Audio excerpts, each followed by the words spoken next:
আর সন্ত্রাস চাঁদাবাজি যত আছে চোর ডাকাতি আড্ডা আছে। আমাদের 14 গ্রামের লোক এক হইয়া, বুঝলেন, 14 গ্রামে বা বিভিন্ন ইউনিয়নের লোক এক হইয়া এটা শেষ করে দেব।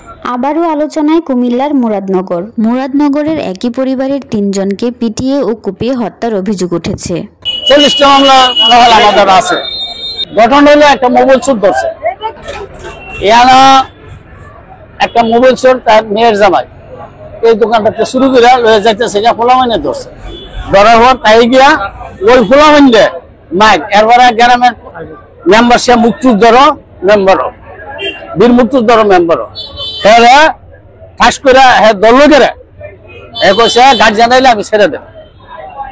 এই কথা গার্জিয়ান কেটারে এই রুবি জি পুত্র মারধর। আর যার মোবাইল নিছে তার ফ্যামিলির বাইক দিয়ে বিবের করে তার ফ্যামিলির তাদেরকে এই মোবাইল নিয়ে যে ঝগড়া সৃষ্টি হওয়ার পরে তাদেরকে যায় মারধর করার কারণে এলাকাবাসী ক্ষুব্ধ হয়েছে আর কত সহ্য গেলাম। কুমিল্লার মুরাদনগরে মাদক সংক্রান্ত বিরোধের জেরে নারীসহ 3 জনকে গণপিটুনিতে হত্যা করেছে উত্তেজিত জনতা। স্থানীয়রা জানান, দীর্ঘদিন ধরে করইবাড়ি গ্রামে রুকসানা আক্তার রুবি ও তার পরিবারের বিরুদ্ধে মাদক ব্যবসার অভিযোগ ছিল। এলাকাবাসী বহুবার তাদের বিরুদ্ধে প্রশাসনের দৃষ্টি আকর্ষণ করলেও কার্যকর কোনো ব্যবস্থা নেওয়া হয়নি বলে অভিযোগ। এ অবস্থায় বৃহস্পতিবার সকালে হঠাৎ করে উত্তেজিত জনতা তাদের বাড়িতে হামলা চালায় এবং পরিবারের 4 জনকে ধরে এনে পিটুনি দেয়। ঘটনাস্থলেই 3 জন মারা যান এবং একজনকে আশঙ্কাজনক অবস্থায় কুমিল্লা মেডিকেল কলেজ হাসপাতালে পাঠানো হয়। ভাঙ্গড়া বাজার ফাঁড়ির ইনচার্জ ওসি মাহফুজুর রহমান ঘটনার সত্যতা নিশ্চিত করে বলেন, ঘটনার পরপরই পুলিশ ঘটনাস্থলে পৌঁছে পরিস্থিতি নিয়ন্ত্রণে আনে। 3 জনের মৃত্যু নিশ্চিত হওয়া গেছে, একজন গুরুতর আহত।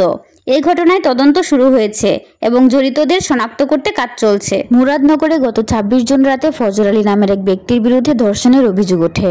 ওই ঘটনায় দেশজুড়ে তীব্র সমালোচনা হয় এবং প্রশাসনের প্রতি সাধারণ মানুষের আস্থা নষ্ট হয় বলে স্থানীয়দের দাবি।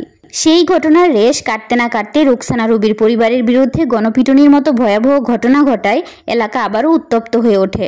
তবে প্রশাসনের দ্রুত হস্তক্ষেপে বর্তমানে পরিস্থিতি শান্ত রয়েছে। প্রথম জানা ছিল বিডিআর স্বাস্থ্য করবে অবশ্যই এর মামলা দিতে বাসুদ দেওয়ার মামলা দিয়া 1.5 টাকা করছে। তারপরে এটা থেকে আরেকজনের ধরবে অবশ্যই বিহার যে কয়টা এটা ঠিক নাই।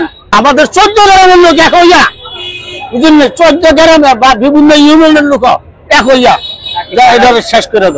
এলাকাবাসী 14 গ্রাম, এমনকি অন্যান্য বাংলা ইউনিয়ন, হায়দ্রাবাদ ইউনিয়ন, অন্য ইউনিয়ন লোক হয়েছে, সেখানে লোক আইয়া দণ্ডপিটুনি যারা কে বা কার আমার সামনে কেমন